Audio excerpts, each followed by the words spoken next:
8:35 de la mañana y ya estamos de regreso en esta pauta de análisis. Ya está aquí instalado don Carlos Ominami, presidente de Chile 21, y don Rodrigo Villa, director del área Política y Sociedad Civil de Libertad y Desarrollo y director del Centro de Educación Ciudadana de la Universidad San Sebastián. Con Connie Santamaría les deseamos un buen 2025. Cerramos esta semana con los saludos del nuevo año y gracias por estar aquí. No, pero gracias a ustedes por la confianza y la verdad es que es un gusto poder participar y animar el debate, poder intercambiar ideas y creo que lo hacemos en buena onda y ojalá que también los auditores tengan la misma opinión en el sentido de que nuestros comentarios finalmente son útiles para los efectos de animar y orientar la discusión pública. Me gustaría saludar a la Connie. Que la tenemos de vuelta. No he hablado con ella hace un buen rato. Ahí está. Qué bueno que estés bien. ¿Cómo están? Bien, gracias. Muy Bien, muchas gracias, Rodrigo, Carlos, un abrazo para los dos. Qué bueno estar comenzando el año nuevamente con ustedes. Así es que yo creo que se vienen los parabienes, no solamente para ustedes, sino que también para el programa, para esta dupla y todo, para que tengamos buenas conversaciones y buenos debates aquí en Pauta de Análisis. Oye, partamos de inmediato con el último tema que alcanzamos a hablar con Heraldo Muñoz. Se abre un debate sobre si la senadora Allende y la ministra Fernández debieran ser destituidas. Al menos se ha planteado una solicitud por parte de republicanos. No es claro si Chile Vamos lo va a apoyar o no, pero se abre ese debate. Carlos Ominami, ¿tiene algún asidero a tu juicio? No, ¿O aquí hay un aprovechamiento político? Yo creo que no tiene ningún asidero porque aquí no hay ningún tipo de lesión al patrimonio nacional, porque es una acción que finalmente no se concretó, porque afortunadamente en una parte del proceso alguien advirtió de que efectivamente había una incompatibilidad entre por la suscripción de un contrato con el Estado por parte de una ministra de Estado en ejercicio y por parte también de una senadora en ejercicio. Entonces, a mí me parece que el episodio es muy lamentable, pero creo que no debiera concluir en la destitución de ninguna de las dos por esta razón fundamental de que esto no se perfeccionó, no terminó, no hay lesiones para el Estado. Creo que es lo que va finalmente a determinar también el propio Tribunal Constitucional. No es por casualidad que hay una instancia, el cese de la función no es automático, sino que tiene que ser evaluado y en ese momento creo yo que los miembros del Tribunal Constitucional van a tomar nota de que no hay daño patrimonial para el Estado y creo que esta situación de todas maneras, reitero, creo que ha sido bien lamentable y la verdad es que cuesta mucho entender cómo explicarse cómo en una cadena de actos administrativos que involucran a distintas instituciones del Estado, la Contraloría, el Ministerio de Secretaría de la Presidencia, el Ministerio de Bienes Nacionales, nos advirtió desde el primer momento que una transacción de este tipo no podía ser realizada sin contravenir una norma constitucional expresa en nuestro país. También tanto la senadora Salvador Allende como la ministra Maya Fernández tenían un abogado que el 2 de septiembre fue mandatado para llevar adelante. Digo, también está. Y después viene toda la seguidilla. No me logro explicar cómo el abogado de la familia no lo advirtió desde el primer momento de que esa transacción no podía tener lugar. Francamente, no tengo una explicación para ello. Rodrigo Villa. A ver, yo creo que tú ya has evaluado lo que ha sido el ejercicio, ¿no es cierto?, de muchos funcionarios públicos en la implementación de esta compra-venta. Yo no quiero insistir, pero en una palabra es una vergüenza. Es una vergüenza. Todos los que participaron en este proceso que llevó a que el presidente firmara una resolución o un decreto. La situación de la senadora Allende y de la ministra es distinta, porque eso hay que evaluarlo no desde el punto de vista de la gestión del gobierno, sino que del acto voluntario de ellas, una senadora, una ministra de Estado, donde expresamente la Constitución establece que no se puede celebrar un contrato con el Estado teniendo un cargo de esta naturaleza. La diferencia es que para el caso de la senadora se establece una forma de operar en el caso que se produzca una situación de esta naturaleza. No es automática. Se dice que parlamentarios podrán presentar al Tribunal Constitucional, ¿no es cierto?, los antecedentes para que él resuelva si en este caso corresponde o no corresponde destituirla. Y eso es lo que está haciendo el Partido Republicano. Tengo entendido que la UDI también dijo que iba a hacer su propia presentación. No se suma, sino que creo que hace su propia presentación. Van a ser argumentos que pueden coincidir o no. Pero desde el punto de vista del ciudadano o del parlamentario o de la ministra, es un acto que se termina en el momento que uno firma. Y esa firma, ¿no es cierto?, en una notaría, en un contrato de compraventa, es un acto, es una decisión individual. Ese solo hecho, ¿no es cierto?, no lo miremos desde el Estado, miremoslo desde las personas, ese solo hecho hace que el contrato sea válido. Lo firme ella o lo firme su representante para efectos legales, es exactamente la misma cosa. Tengo entendido que incluso hay un valevista que está en la notaría. Si hay un valevista, quiere decir que la plata salió de las arcas fiscales y está guardado en un lugar, en un resguardo. Entonces, esa va a ser la discusión jurídica del tribunal. Y yo creo que eso es interesante. Corresponde que la oposición presente el recurso de todas maneras, porque si no la oposición no estaría haciéndose cargo de lo que dice expresamente la Constitución. En el caso de la ministra es distinto. La prohibición es la misma, pero no hay una salida, no hay un camino como claro, en el caso... no está el artículo, no hay un articulado constitucional. Que diga cómo seguir. Yo creo que la ministra deberá renunciar. Yo creo que la ministra deberá renunciar porque ella entregó un poder con un objetivo, que era hacer una operación de compra y venta de una propiedad, y ese solo hecho la deberá inhabilitar a ella. Yo pienso que son caminos distintos, creo que hay que usar la institucionalidad en el caso de la senadora Allende, y lo que yo, lejos de ser allendista, pero creo que esto pone, ¿no es cierto?, a una parte de la historia, cuando hay mucha gente adepta que cree y todo lo demás, la pone en una situación de alta incomodidad, sí, por la torpeza de la operación que se hizo, operación de compra-y-venta, para que se entienda sí, bien, por un gobierno que ha demostrado reiteradas veces unos niveles de ineficiencia absolutos.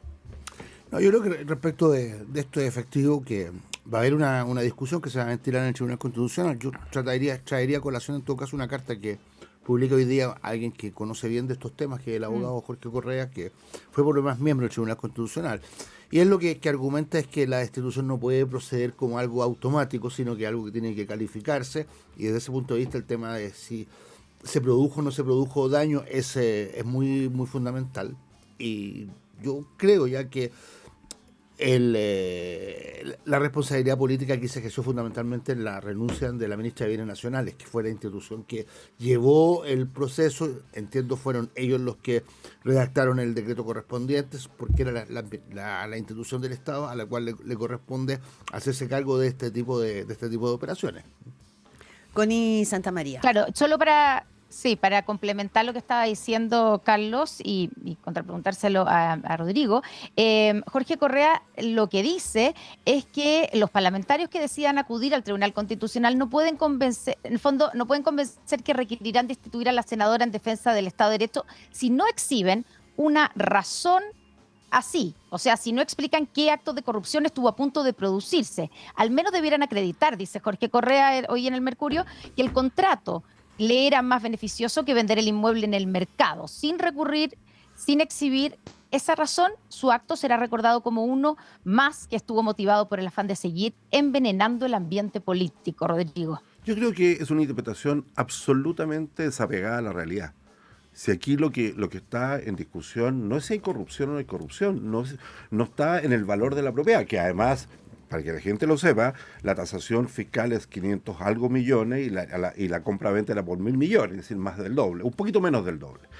No es esa la discusión, es el respeto a una norma expresa de la Constitución que le prohíbe a un senador, a una senadora, a una ministro o ministra, ¿no es cierto?, ejecutar un contrato, ¿no es cierto?, con el Estado, en el ejercicio de su cargo.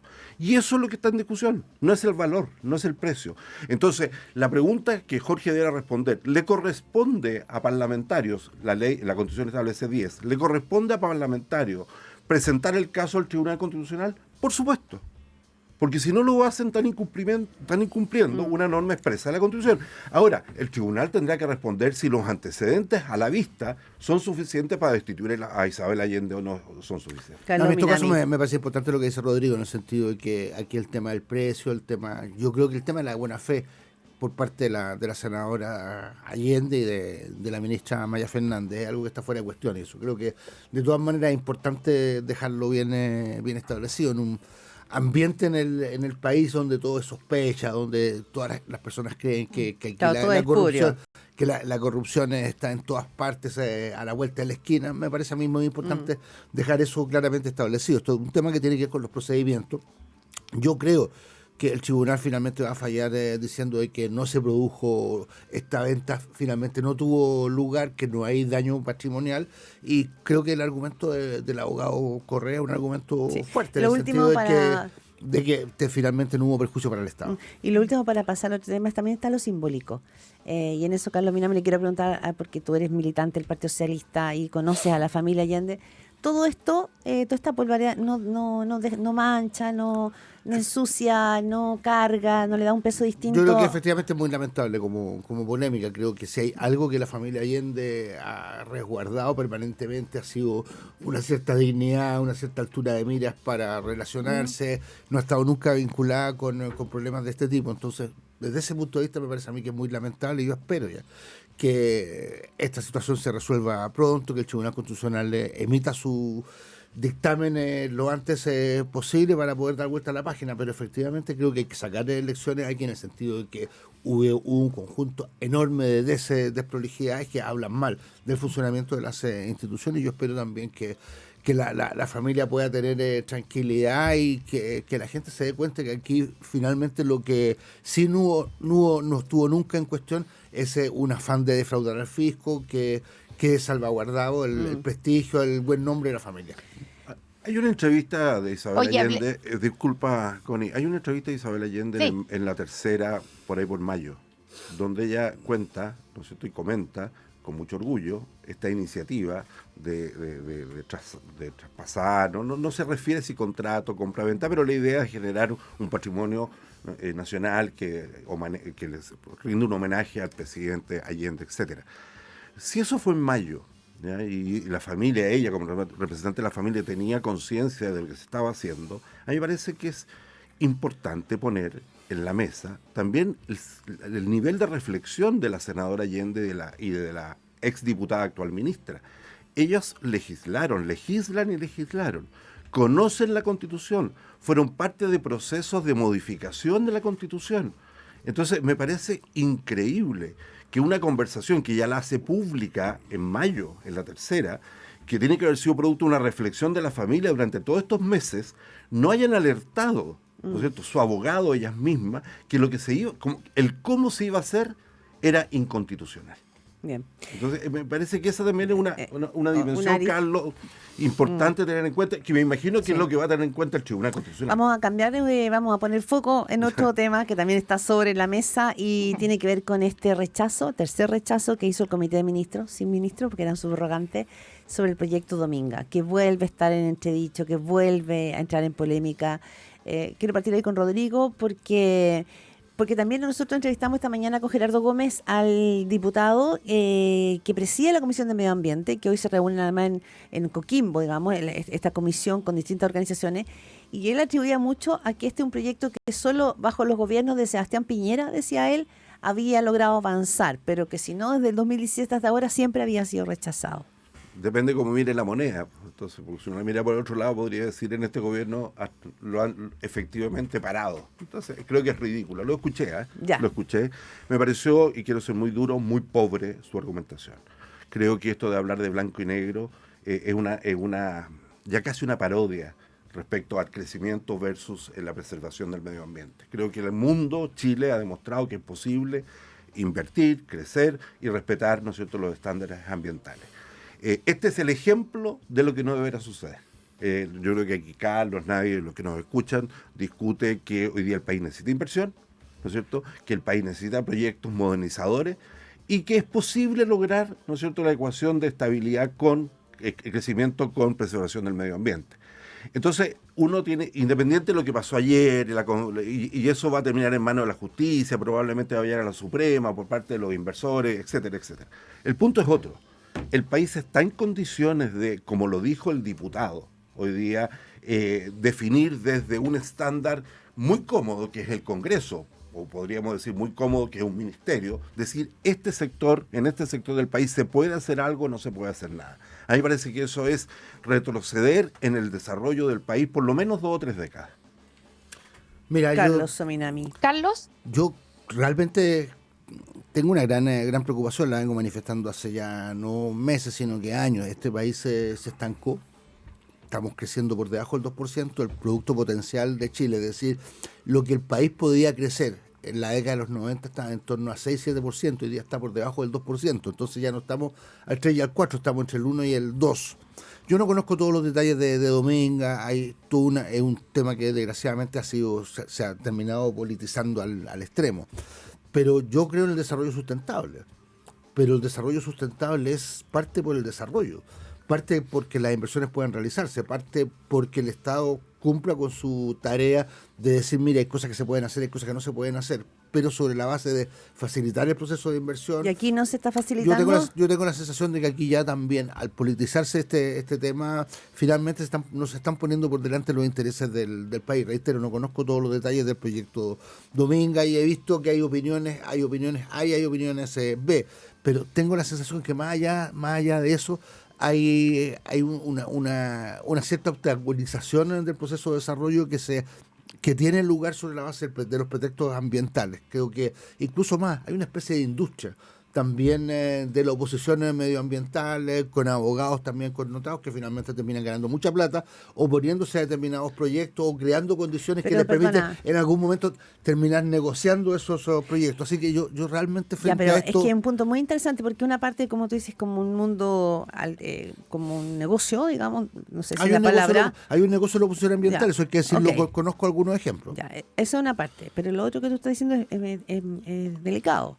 Porque el gobierno actual y su alianza entonces están obstruyendo un proyecto de inversión millonario, pero que además está pidiendo crecer porque ayer el propio expresidente Eduardo Frei entró al debate sobre el crecimiento. Entonces, ¿es como ambigua entonces la postura? O sea, yo creo que usted es un gobierno que ha tenido una relación complicada con los temas del crecimiento. Es claro de que no partió priorizando el crecimiento, es claro de que no tenían suficiente conciencia de los graves problemas que significa que el país no crezca. Yo creo que finalmente, en una medida muy importante, el estallido social tiene que ver con esto. Si hubiéramos tenido un país que crecía al 5, 6, 7%, el Estado tendría recursos como para haber resuelto muchos de los problemas que no se pudieron resolver y que terminaron en el estallido. Entonces, reitero, yo no conozco todos los detalles del caso Dominga, creo que es bastante complejo, hay argumentos a favor, argumentos en contra, pero lo que sí no puede continuar ocurriendo es que una cantidad muy importante de inversiones estén obstaculizadas y que una cosa es el desarrollo sustentable y otra cosa muy distinta es utilizar permanentemente la ecología para oponerse al desarrollo. Recordemos que el presidente en uno de sus discursos iniciales planteó el no a Dominga. Es decir, ¿qué más político que eso? Es decir, se supone que un presidente cuando asume tiene que asumir la responsabilidad total del cargo. Cuando hablo de él, sus ministros, por supuesto. Y eso significa que el actual gobierno debería haberle dado la posibilidad de que Dominga fuera un proyecto sustentable, si ellos suponían que en ese momento no lo era. Pero lo que hizo el gobierno, ¿no es cierto? Y es el gobierno, y por eso difiero de las declaraciones del diputado del grupo ecologista verde, ¿no es cierto?, es que este gobierno le puso la tranca el primer día. Y le dio lo mismo lo que los habitantes de La Higuera, todos los criterios objetivos que pueden haber sobre la mesa. Entonces, creo que el sistema está hoy día colapsado, no estoy hablando de Dominga, en general. Creo que aquí, como lo dijo Carlos, hay grupos interesados en paralizar todo, transan económicamente después, y finalmente lo que están logrando es más que nada llegar a una suerte de casi de decrecimiento del país. Cero inversión, poquita o nada de inversión, finalmente eso tiene un costo. ¿Sobre quién? Sobre los más pobres, sobre los más vulnerables. Si la gente le quiera, no es la gente acomodada, hay gente trabajadora y trabajadores que quieren puestos de trabajo en su comuna. Y eso lo vimos, ¿no es cierto?, con Osvaldo Andrade, una vez que tú no estabas acá, que lo explicó con detalle, ¿no es cierto?, cuál era el impacto negativo en el trabajo de la zona. Entonces, creo que es una oportunidad. Tengo entendido que hay un proyecto en el Senado que está discutiendo la institucionalidad y yo creo que hay que poner sobre la mesa el rol que tiene el Comité de Ministros, llámese de ministro, no ministro, como fue pero ¿es un comité que aporta? ¿O es un comité que sigue instrucciones de un presidente que dijo no a Dominga el día que asume el cargo? Connie. Se nos acaba un poco el tiempo, pero yo solo quería poner sobre la mesa el cómo queda también la institucionalidad. Han pasado 11 años desde que este proyecto empezó a tramitarse, y con esto ni siquiera, porque alguien podría criticar la resolución, pero decir, bueno, se termina el tema. No, esto va a seguir en el Tribunal Ambiental, la empresa ya dijo que iba a presentar acciones penales, o sea, legales, perdón, va a seguir puede llegar hasta la Corte Suprema, por lo tanto tampoco vamos a resolver. Nuestra institucionalidad no está resolviendo nada con respecto a Dominga. Y cuando uno ve el comunicado del Comité de Ministros, la resolución, el rechazo, es por 2 puntos súper puntuales, o sea, súper, valga la redundancia. Dicen que no se consideran, digamos, los cuidados o las observaciones que hizo CONAF para preservar 2 especies endémicas, 2 especies, y después también que no hay un plan de prevención de contingencias y emergencias del proyecto para hacerse cargo del riesgo de derrames de hidrocarburos. Esos son los 2 argumentos técnicos. Uno se pregunta, ¿y eso no se puede mejorar o exigir que se mejore? Eso son más sobre la a mí me mesa. parece muy pertinente la reflexión de Connie. Yo creo que en un país como el nuestro, que necesita crecer, que necesita inversiones, la institucionalidad debiera funcionar de una manera distinta, no de una manera puramente obstaculizadora, sino que yo creo que lo inteligente sería decir, mira, aquí tenemos este problema, solucioneme este problema, solucioneme este otro problema, tiene tanto tiempo para hacerlo, y no entrar en un proceso que en verdad es completamente tortuoso. Que un proyecto de inversión lleve más de 10 años de debate habla simplemente muy mal de la institucionalidad del país. Rodrigo Villar, 2 palabras. pasados, Los sí. tribunales ambientales fueron creados para esa discusión. Yo me acuerdo con ese años atrás. Se puso la esperanza que el tribunal, que era un ente independiente, pudiera resolver este tipo de cosas, y nos hemos dado cuenta que esta cohabitación entre el tribunal, el comité de ministros, etcétera, sigue entorpeciendo el progreso de los proyectos que son necesarios para el país. Rodrigo Villa, Carlos Ominami, muchísimas gracias por este análisis de jueves 9 de enero. Y Connie, querida, vamos entonces cerrando esta pauta de análisis con un buen consejo.